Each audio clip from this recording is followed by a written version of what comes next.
Boa noite. Hoje nós vamos falar sobre localização de lesões medulares. Uma área bastante interessante na neurologia, que nos permite fazer a localização não somente transversa, onde na medula, mas também longitudinal, em que nível da medula se encontra a lesão. Conta a história que no leito de morte, ou bem próximo disso, perguntaram a Józef Babinski, um dos grandes pais da neurologia, qual teria sido a sua maior contribuição para a neurologia, e acreditavam que ele diria que teria sido o sinal de Babinski. Mas, na verdade, Babinski acreditava que a maior contribuição que ele desempenhou, que ele forneceu à neurologia, teria sido justamente a capacidade de localizar uma lesão medular. Conta a história que dois cirurgiões franceses procuraram Babinski numa época em que não havia tomografia, nem ressonância, nem mielografia, nem pneumoencefalograma, nem nada parecido. Procuraram-no para poder localizar uma lesão medular em um paciente que estava com um problema sério, uma fraqueza muscular, e precisava ser operado urgentemente. Os cirurgiões acreditavam que aquele caso seria provavelmente um tumor. Babinski, então, através de técnicas de exame neurológico, já descritas na época, força, reflexo, sensibilidade, nível sensitivo, conhecimento de anatomia, conhecimento de nível em relação à vértebra e nível medular, e a avaliação de palestesia, de vibração, conseguiu localizar exatamente onde estava o tumor. Os cirurgiões abriram e encontraram o tumor naquela região. Então, essa teria sido a maior contribuição, de acordo com o próprio Babinski, que ele forneceu à neurologia moderna. Então, a gente acredita que localização de lesão medular é tão importante quanto localização de lesão cerebral. Bem, aqui nós temos uma visão da medula, como vocês já sabem. Lembrar rapidamente, nós temos um funículo lateral, principalmente o trato córtico-espinhal, funículo anterior, principalmente o trato espinotalâmico anterior, mas também temos o espinotalâmico lateral, e o funículo posterior, onde principalmente encontram-se os fascículos grácil, mais medial, e cuneiforme, mais lateral, que se responsabilizam pela condução dos tratos longos. Os tratos longos são dos tratos posteriores. Os tratos posteriores são os responsáveis pela transmissão de sensibilidade vibratória, sensibilidade artrestésica, posição do corpo, além do tato fino e prurido. O trato espinotalâmico está relacionado à transmissão de vias dolorosas, especialmente a dor mal localizada, a dor grosseira, como, por exemplo, a dor cólica. A sensibilidade térmica, tato mal localizado, tato protopático, e sensibilidades autonômicas. Muito bem. Lembrar que, em termos de somatotopia, nós temos que lembrar que o fascículo grácil está mais localizado, ele está mais relacionado à perna, e o fascículo cuneiforme mais lateral relacionado ao braço. E, portanto, no trato posterior, a região lombar ela é mais medial, enquanto que a região cervical ela é mais lateral. Da mesma maneira, aqui com relação ao trato espinotalâmico, da mesma maneira com relação ao trato córtico-espinhal, o trato cervical ele é muito mais medial do que o trato lombar, que é mais lateral. Então, é por isso que síndromes centrais medulares afetam principalmente o braço do que a perna, porque nós temos afecção, em primeiro lugar, de vias mais mediais, que são vias cérvico-braquiais. Levando-se em consideração que o trato espinotalâmico entra pelo funículo posterior e ascende pelo outro lado, nós temos que as vias cervicais elas são mais laterais do que as vias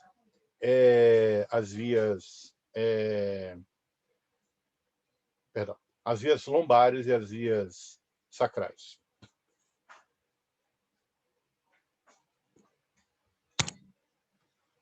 Aqui nós temos uma visão dos três tratos principais. Lembrar que o trato espinotalâmico ele é cruzado desde a origem, enquanto que o trato córtico-espinhal ele já desce cruzado, enquanto que o trato do cordão posterior da medula ele vai cruzar somente lá em cima, ao nível dos núcleos grácil e cuneiforme, localizados no bulbo, na porção posterior do bulbo.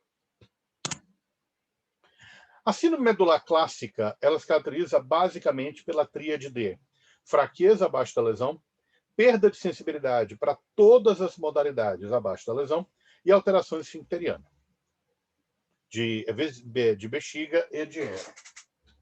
Então, o paciente pode ter uma retenção ou incontinência urinária e fecal. A fraqueza, ela pode ser paresia ou plegia. Paresia é uma fraqueza parcial. O paciente ainda consegue levantar, ainda consegue ficar de pé, ainda consegue vencer a gravidade. Enquanto que plegia é total. O paciente não faz movimento absolutamente nenhum. Uma coisa interessante, não está aqui na aula, mas agora se tornou interessante falar. Em 1976 foi liberado o Medical Research Council. O Medical Research Council é uma maneira, o MRC, é uma maneira que nós temos de fazer a avaliação da força. Existem várias maneiras de fazer a avaliação da força. E desde o século passado, século retrasado, vários neurologistas vieram com possibilidades de gradação de força. Mas nenhuma dessas possibilidades, dessas escalas, foi mais bem aceita do que a Medical Research Council, a MRC. A MRC varia de 0 a 5. 0, plegia. Acabou, não há força. 1, existe uma força muito pequena, muito discreta. Você vê somente uma contração, mas sem movimentação articular. O 2, existe movimentação articular, mas o paciente não vence a gravidade. O 3, o paciente vence a gravidade, mas não vence resistência. O 4, o paciente vence uma resistência parcial. E aqui existe um grande porém, porque você pode fazer 4, 4 menos e 4 mais. 4 menos, uma resistência pequena, ele não consegue vencer. 4 mais, ele não consegue vencer uma resistência grande. E 4, uma resistência média. Pode parecer confuso, mas à medida que você vai ganhando experiência, essa classificação vai se tornando cada vez mais interessante para você. E o 5 é a força normal. É claro que numa pessoa magra, por exemplo, eu não sou tão magro, eu tenho até um pouco de força. Então, se eu vou testar um paciente magro, eu tenho que fazer uma pequena força. Porque, às vezes, eu posso superestimar ou talvez subestimar a força dele. Vamos lá. O paciente está com uma força grau 4. Eu acho que essa força é 4 menos, porque eu estou fazendo mais força e ele não está vencendo. Eu faço uma força contrária, o paciente puxa o braço, só que aquela força contrária para o paciente, mesmo se o paciente estivesse normal, já não seria uma força que ele conseguiria vencer. Então, apesar da força dele ser grau 4, 4 mais, para mim está 4 menos. Então, isso depende da experiência. Já se me chega um halterofilista, com uma perda de força um pouquinho mais forte, pode ser que ele tenha mais força do que eu esperaria. E pode ser que eu acabe superestimando a força dele. Então, o ideal é que eu faça uma força só para todos os pacientes. Estabeleça uma maneira de fazer o exame de força que seja mais ou menos congruente, homogêneo para todos os pacientes. E assim, consequentemente, eu vou fazer uma avaliação mais homogênea, uma avaliação mais coerente entre vários pacientes. A perda de sensibilidade ocorre abaixo do nível. E aí nós temos que discutir, nós vamos discutir logo, um negócio chamado nível sensitivo, que é justamente o local onde você tem a perda da sensibilidade. E esse nível sensitivo ele costuma ser em toda a circunferência do corpo, tanto na frente como nos lados como atrás. Alguns pacientes com lesão medular aguda, especialmente trauma, ou mielopatia isquêmica, podem apresentar um nível sensitivo precedido por uma área logo em cima dele de muita dor, ou hipersensibilidade. E, posteriormente, o nível sensitivo. O nível sensitivo, o paciente pode simplesmente perder toda a sensibilidade. Tátil, térmica, dolorosa, artrestésica e palestésica. É claro que isso é a síndrome medular clássica. A mielite transversa clássica, em que você tem secção inflamatória ou traumática ou tumoral ou compressiva da medula. Existem várias outras síndromes medulares diferentes. E nem toda síndrome medular tem nível sensitivo. As alterações esfincterianas são imediatas a uma lesão medular. A bexiga depende de uma via parasimpática, localizada lá dentro do cone medular, chamado núcleo de Onuf. Essa via parasimpática, ela se comunica com vias lá em cima na medula cervical, na ponte e no lobo frontal. No lobo frontal, na região córtico-subcortical, existe uma região que auxilia o paciente, determina o paciente a melhor maneira, se ele deve segurar a urina ou não, o tempo mais apropriado de esvaziar a bexiga, etc. Ou seja, a sua capacidade de segurar a urina provém, em parte, por conta do seu lobo frontal. Quando você tem secção medular ou lesão medular dessas vias, você perde a comunicação da via pontina e da via frontal com os núcleos lá embaixo, na região sacral. Consequentemente, você não tem mais certeza absoluta se sua bexiga está cheia ou não, e se é hora de esvaziar ou não. A bexiga, principalmente na fase aguda de uma lesão, por exemplo, uma lesão traumática medular, você faz retenção urinária.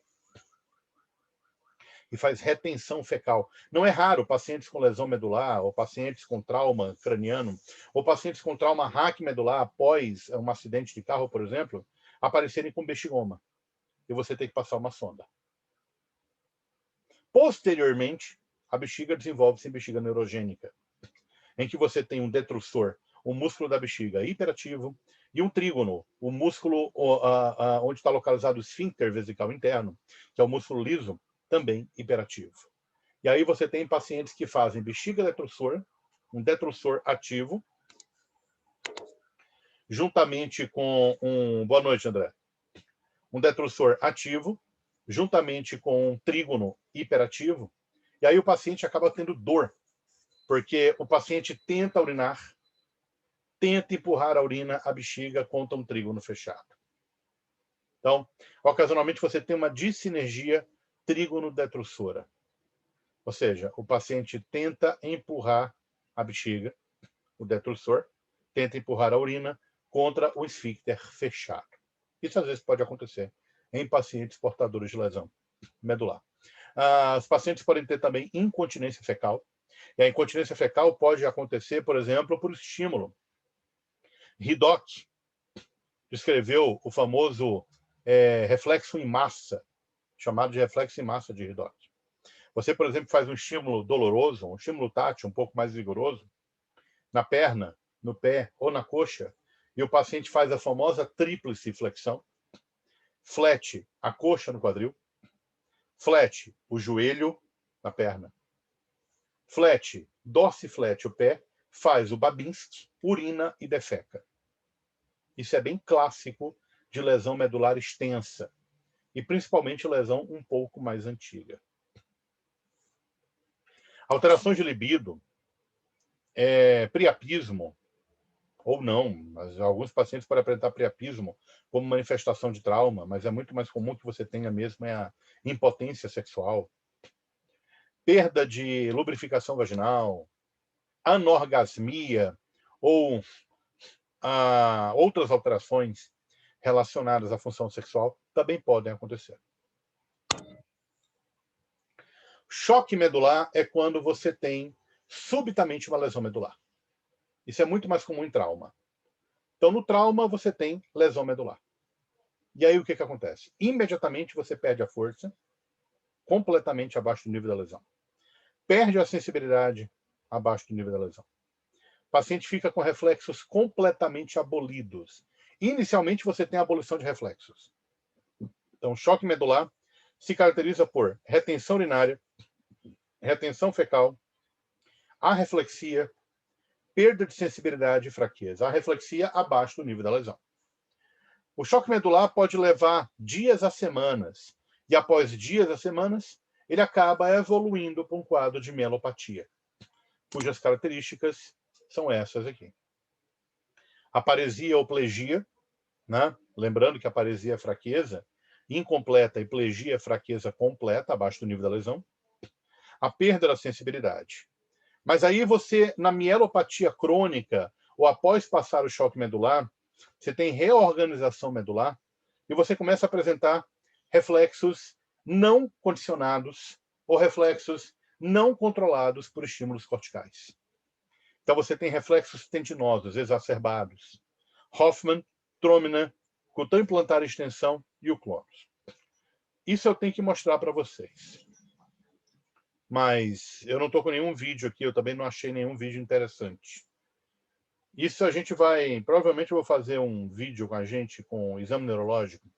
Eu vou mostrar isso. Mas o reflexo tendinoso, vocês sabem disso perfeitamente bem, ele é testado com o uso do martelo de reflexos. Aqui nós temos... Deixa eu ver minha imagem aqui. Aqui nós temos o famoso martelo de Tromina. Isso aqui é o martelo de Tromina.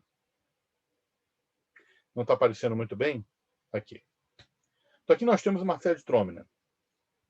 Esse martelo ele tem duas pontas. Uma pequena para você testar reflexos menores, como por exemplo o braquistilo radial, ou reflexo cúbito pronador ou rádio pronador, e também para testar reflexos axiais de face. E uma parte maior, para você testar reflexos maiores, como o patelar, o bicipital ou o tricipital. E na ponta você tem isto aqui para você testar justamente o cutâneo plantar. Na lesão medular você tem reflexos exacerbados. O reflexo, tecnicamente, ele pode ser dividido em 4. Grau 0, grau 1, grau 2, grau 3 e grau 4. Na verdade, são 5. 0 é a ausência de reflexo. Então, por exemplo, doença de neurônio motor inferior. Guillain-Barré, neuropatia periférica, podem levar à perda de reflexos. Então, você tem reflexo grau 0, é a ausência dele. Se o paciente tem ausência global de reflexos, por vezes, isso pode ser um achado normal em alguns pacientes. O que você não pode ter é assimetria de reflexos. Um lado com reflexos normais e o outro lado com reflexos anormais. Isso sim é patológico. Reflexo pode ser grau 1, quando ele existe, mas houve uma pequena contração do músculo. Na verdade, não houve movimentação articular. Grau 2, houve movimentação articular que você considera normal. Grau 3, houve uma movimentação articular mais intensa, mas sem o que a gente chama de... Ai, cara, a gente vai esquecendo. A gente vai fazendo as coisas e vai esquecendo. O reflexo ele pode estar exaltado, sem exaltação de reflexo. O que é um reflexo exaltado, que é o grau 4? Reflexo exaltado é quando você produz o reflexo batendo o martelo em locais onde ele não deveria ser produzido. Por exemplo, produzir o reflexo bicipital batendo aqui na região da clavícula ou batendo aqui na região de trás do ombro. Ou o reflexo braquistilo-radial batendo aqui na região do lado do rádio. Ou o reflexo patelar batendo na face anterior da perna. Ou o próprio reflexo aquileu batendo na face anterior do tornozelo. Isso tudo é exaltação de reflexo. São coisas que você pode observar num quadro de mielopatia. O sinal de Hoffmann, sinal de Tromina, são sinais que indicam hiperatividade do reflexo flexor dos dedos. O reflexo flexor dos dedos, você pega a mão aqui e bate com o martelo na sua mão. E você vai ver o dedo fechando. Pacientes com lesão medular alta, lesão cervical, podem ter exacerbação desse reflexo. É claro que lesão medular baixa não vai produzir alteração de reflexo de membro superior. Você tem que ter lesão acima de C5 para poder pegar todo o membro superior. Então, o que você faz para testar o reflexo de Hoffmann e Tromina? Hoffmann e Tromina, portanto, indicam que há provavelmente uma hiperexcitabilidade do reflexo flexor dos dedos. O Hoffmann, você pega esse dedo aqui, o dedo médio, segura assim. Deixa eu tirar isso aqui, gente, para ficar mais fácil. Deixa eu tirar isso aqui para ficar mais fácil. Vai aparecer umas coisinhas engraçadinhas aqui atrás, mas não se preocupem, tá? Coisa de sobrinho. Então, você pega aqui o dedo, Fica assim. Vou fazer aqui que é melhor. Aqui. Eu não sei fazer assim, só assim. E aí, com o polegar, vamos lá. Com o polegar, é que eu nunca fiz com a mão esquerda, só com a mão direita. Pega assim, e com o polegar, você faz isso aqui, na falange distal do dedo médio. E qual é a resposta que você espera encontrar? Nenhuma. No Hoffman, quando você faz isso, o que você vai ver com o dedo? Esse movimento aqui. Sugere reflexo exacerbado.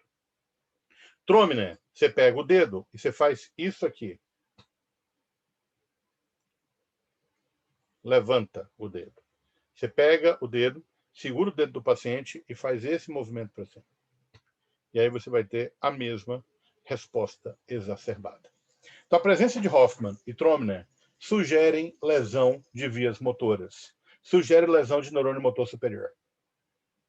O cutâneo plantar é a estimulação da face lateral da planta. Em geral, no paciente normal, quando você faz essa estimulação, o hálux vai para baixo. Nas lesões medulares, lesões cerebrais, o hálux vai para cima. É o famoso sinal de Babinski. Então, Babinski descreveu que o hálux estende com extensão e abertura majestosa dos artérios. Então, o hálux faz isso e os dedos fazem isso. Nem sempre você precisa disso. Basta o hálux levantar para você ter um Babinski. Não existe Babinski positivo, pelo amor de Deus. O Babinski está presente ou não. Não há Babinski positivo. Se você quiser falar existe Babinski, coloque somente sinal de Babinski. Não bote o Babinski positivo, pelo amor de Deus, porque não existe Babinski negativo. O cutâneo plantar ele pode estar em extensão, Babinski, flexão, normal, ou indiferente, quando ele nem flat e nem dorsiflete. A presença do cutâneo plantar indiferente bilateralmente num paciente normal não significa nada. A presença de cutâneo plantar indiferente numa suspeita de lesão medular reforça o diagnóstico, porque o paciente pode estar em choque medular. A presença de um sinal, um cutâneo plantar indiferente de um lado só, sugere lesão cerebral ou de vias motoras assimetricamente. E o clonus é quando você estende o músculo. E aí você, por exemplo, imaginando que isso aqui é meu pé, eu vou fazer uma extensão rápida, e aí ele faz isso.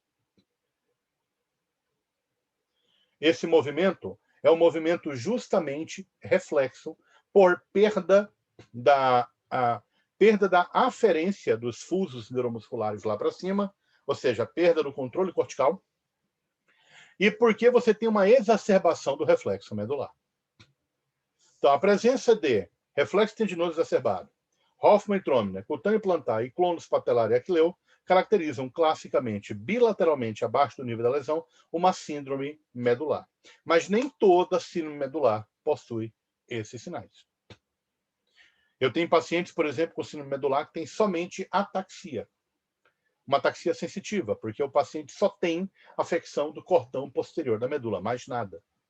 A parte motora está normal, os reflexos estão abolidos. Por que os reflexos estão abolidos? Porque o reflexo depende da via aferente. E a via aferente do reflexo passa pelo cordão posterior. Se você tem lesão no cordão posterior, você tem lesão da via aferente. Lembra que o reflexo é bateu no músculo, via aferente, medula, via eferente, músculo. Lesou a via aferente, acabou o reflexo. A paciente arreflexa com lesão medular. Então, isso que eu estou mostrando para vocês é o achado clássico de mielopatia. Mas nem todo paciente apresenta isso. Então, muitas vezes a gente não encontra isso e mesmo assim o paciente apresenta um quadro mielopático.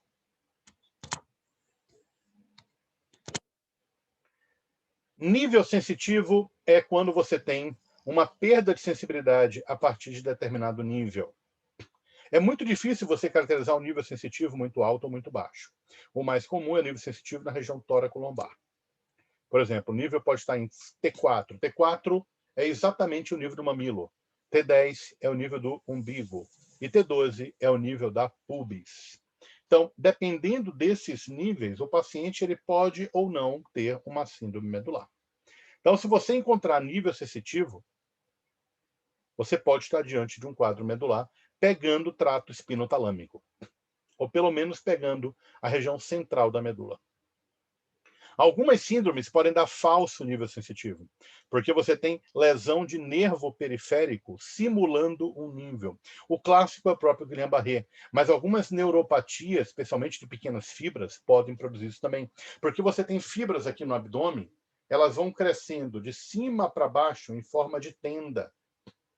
Então, de cima para baixo, você vai abrindo uma área que começa aqui no externo e termina lá embaixo. Uma área em que você não tem sensibilidade tão grande.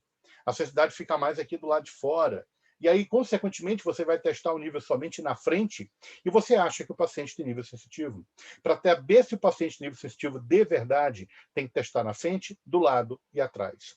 E lembrar que o nível atrás não é exatamente o mesmo nível na frente, porque, especialmente depois da região média torácica, o nervo sai aqui e ele desce, porque a medula cresce menos do que o osso. A medula está aqui, o osso correspondente está aqui. Então, a medula, o nervo vai fazer isso. O nervo começa lá em cima e desce.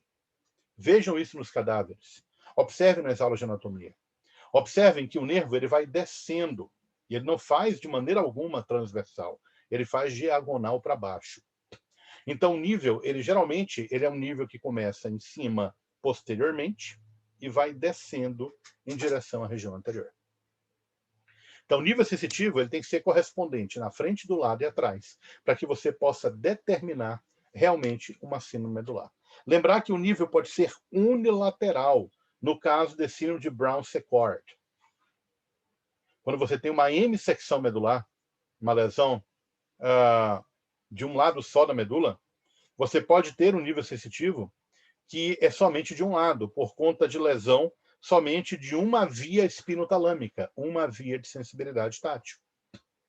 A síndrome de Brown-Séquard, que a gente vai ver logo logo, é uma síndrome traumática, em que você tem perda de sensibilidade profunda e perda de força de um lado, e perda de sensibilidade superficial, térmica e dolorosa do lado contrário. A maior parte dos casos é trauma, especialmente trauma fechado, ou trauma com arma de fogo, ou trauma com arma branca. Mas também pode ser, por exemplo, por compressão, ou pode ser também, inclusive, por quadros inflamatórios. Lembrar da ataxia sensitiva. Pacientes com lesão medular podem fazer quadro atáxico, podem ter dificuldade de andar. A característica clássica da ataxia sensitiva é justamente a perda da sensibilidade profunda. O paciente fica em pé e fecha o olho, ele se perde completamente, ele não sabe onde ele se encontra. Ele não sabe se o pé direito está à frente, se o pé esquerdo está atrás, ele não sabe se o pé direito está de um lado ou do outro. Ele se perde, porque ele perdeu a sensibilidade capaz de localizar os membros no espaço. A sensibilidade profunda, a perda de sensibilidade profunda em membros superiores, produz o que a gente chama de pseudoatetose. Você pede para o paciente estender a mão e pede para o paciente fechar o olho. Ele vai começar a fazer isso aqui. De maneira involuntária. É uma maneira que o córtex dele, ou o sistema sensitivo, tem de tentar localizar o braço no espaço. Isso se chama de pseudoatetose. Ataxia sensitiva, que pode ser causada por várias doenças, como deficiência de vitamina B12, lúpus eritematoso. Eu tenho uma paciente com lúpus, com mielopatia sensitiva. Só pegou o cordão posterior. Deficiência de cobre, deficiência de vitamina B12, degeneração combinada subaguda, lúpus, tabes dorsalis. Esses pacientes podem fazer uma lesão puramente sensitiva. Alguns pacientes com infarto isquêmico das artérias espinhais posteriores também pode fazer um quadro que predomina a ataxia sensitiva.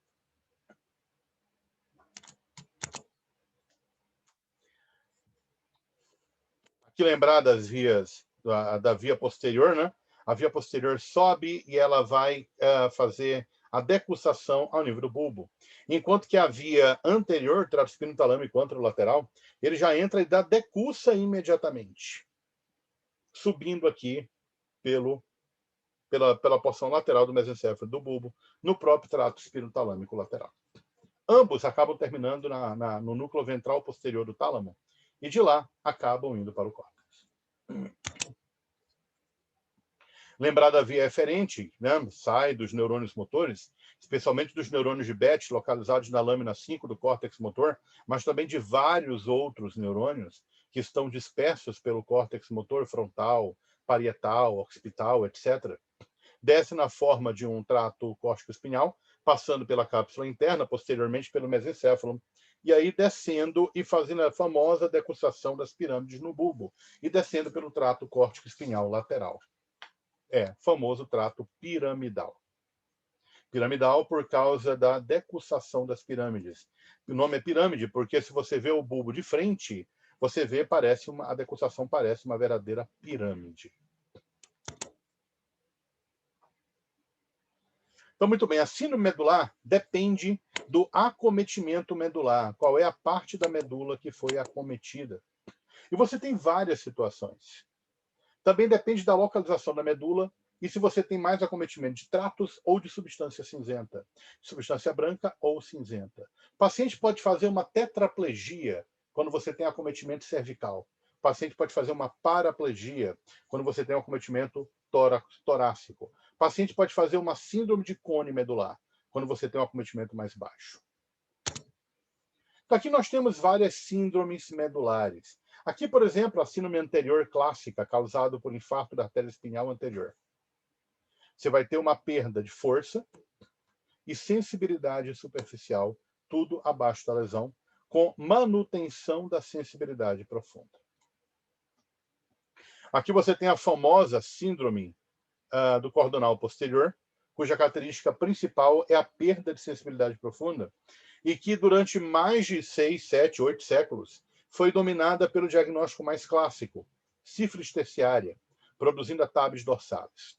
Hoje em dia, o diagnóstico mais comum desses quadros é a famosa degeneração combinada subaguda por deficiência de vitamina B12, porque nós estamos num período de epidemia de cirurgias bariátricas.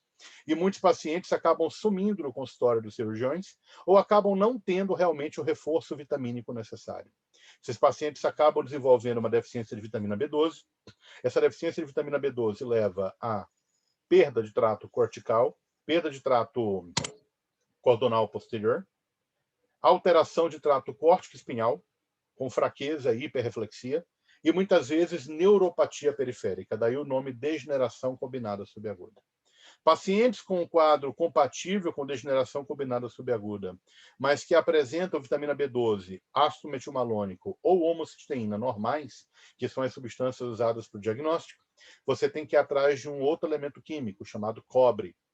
A deficiência de cobre também pode dar um quadro muito parecido com degeneração combinada subaguda. A síndrome de Brown-Séquard, a hemissecção medular, em que você tem um quadro de perda de força, perda de sensibilidade profunda ipsilaterais à lesão, com perda de sensibilidade superficial contralateral à lesão. A famosa síndrome central da medula, cuja característica principal é a alteração de força, principalmente mais proximal do que distal, mais em mãos do que em pernas. A alteração de sensibilidade, mais proximal que distal, mais em mãos do que em pernas. E a presença de uma perda sensitiva localizada aqui na região do ombro, que a gente chama perda sensitiva em forma de chale. Essa aqui pode ser causada por duas doenças principais. A primeira doença é o famoso contragolpe nos traumas crânioencefálicos, em que você tem o paciente dentro do carro, bate o carro e o paciente faz uma hiperextensão do pescoço. O famoso whiplash, ou lesão em chicote, é uma das causas mais comuns de lesão central da medula. E uma outra causa interessante de lesão central da medula é justamente a siringomielia, que é a presença de um outro canal, além do canal central, que vai crescendo e destruindo aqui a porção central da medula. Ele pode estar associado com malformações, como mielomeningocele, como Chiari tipo 1, podem ser pós-trauma ou podem ser idiopáticos. Aqui você tem outras síndromes, né?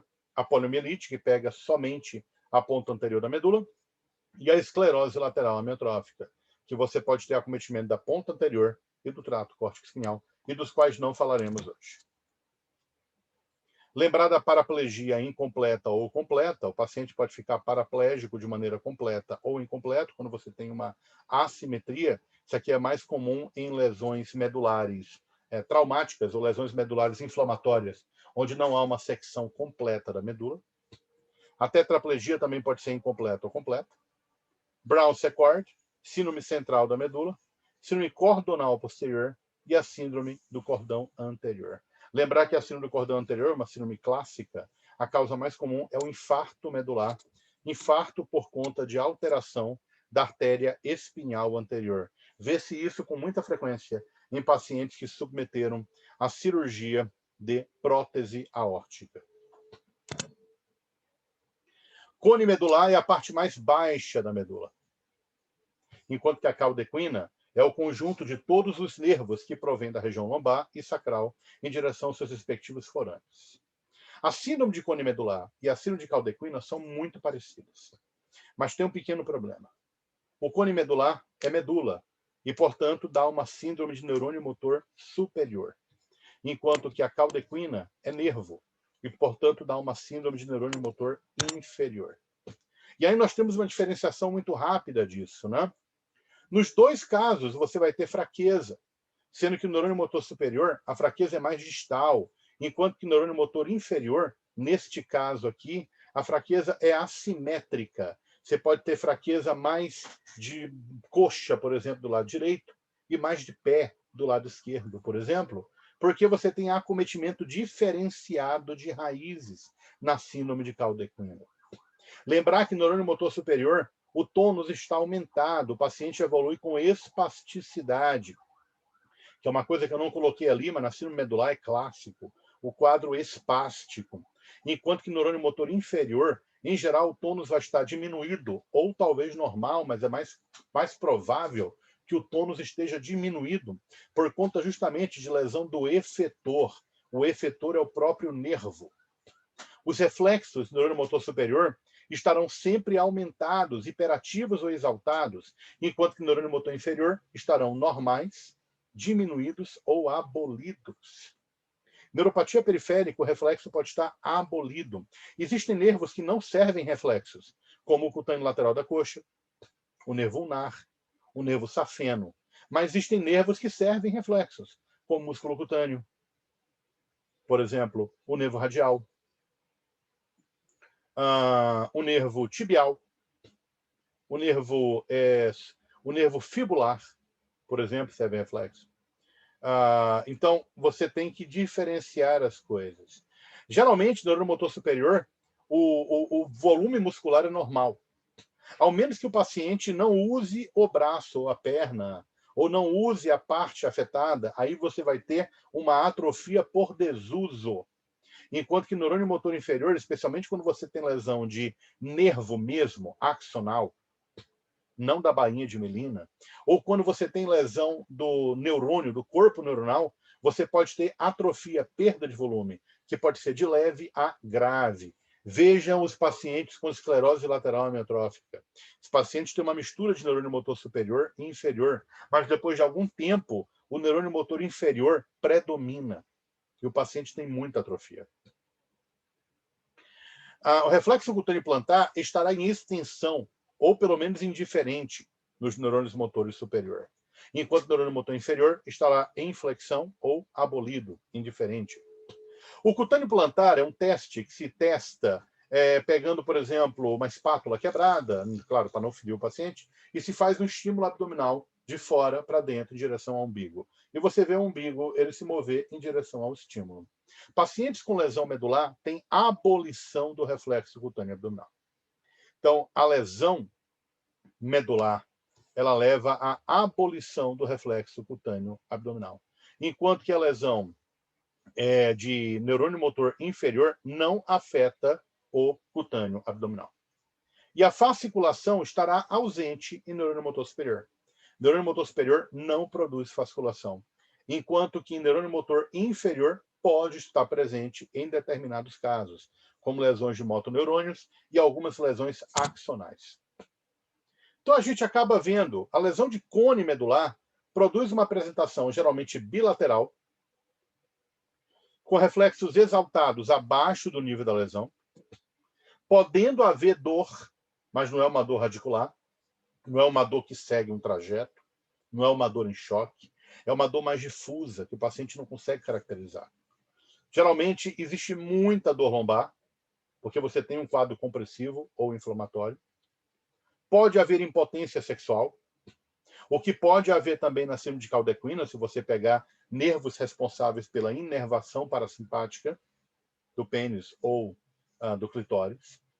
Pode haver uma dormência que pode ser simétrica, especialmente da região da cela, lá embaixo. Essa dormência, às vezes, você tem que testar. Então, é muito complicado você testar essa dormência em pacientes hoje em dia, mas você tem que pedir para o paciente deitar, tirar a parte de baixo e ter sempre um enfermeiro ou enfermeira junto com você, para testar que você está somente examinando o paciente. A força geralmente está simétrica, pode haver espasticidade, membro inferior. Geralmente você pode ter paresia distal de membros inferiores e você pode ter disfunção esfincteriana. Enquanto que na caldequina, a apresentação pode ser gradual, pode ser unilateral ou assimétrica. Você pode ter acometimento de mais nervos do lado direito e menos nervos do lado esquerdo. Ou você pode ter acometimento mais de nervos mais altos do lado direito, com acometimento muito mais da coxa, por exemplo, e nervos mais baixos do lado esquerdo, com acometimento mais de pé. Os reflexos estarão diminuídos ou ausentes, porque é uma síndrome de neurônio motor inferior. Haverá dor radicular, pode haver dor lombar, especialmente quando a caldequina é produzida por uma hérnia de disco, por exemplo. O paciente pode ter impotência. A parestesia, a alteração de sensibilidade, pode ser em placas. O paciente pode ter alteração de sensibilidade, por exemplo, em territórios de dermátomos. L3 de um lado, L2 do outro, S1 e L5 de um lado, L4 e L3 do outro. A força motora também estará diminuída de maneira assimétrica ou simétrica, e pode haver paraplegia e pode haver disfunção esfincteriana. E é isso, gente. Chegamos ao fim da nossa aula sobre síndromes medulares. Eu gostaria de saber se vocês têm alguma pergunta. Vou deixar no YouTube, tá, Beatriz? Vou deixar no YouTube. Essa aula foi simples. Essa aula foi para vocês que estão começando agora, vocês que estão iniciando a neurologia. É claro que uma aula dessas para residentes é um pouco mais complexa, mas pode ser que depois a gente acabe introduzindo uma aula mais complexa para vocês. Eu gostaria de saber se vocês têm alguma dúvida.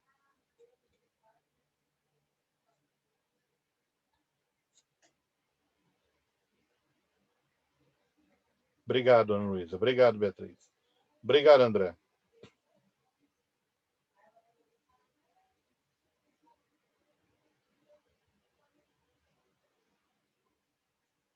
Pois é, concordo. Muita informação. Uma aula dessa é muito básica, né? É uma aula essencial para se começar. A gente vai falar, na próxima aula, a gente vai discutir sobre anatomia do bulbo.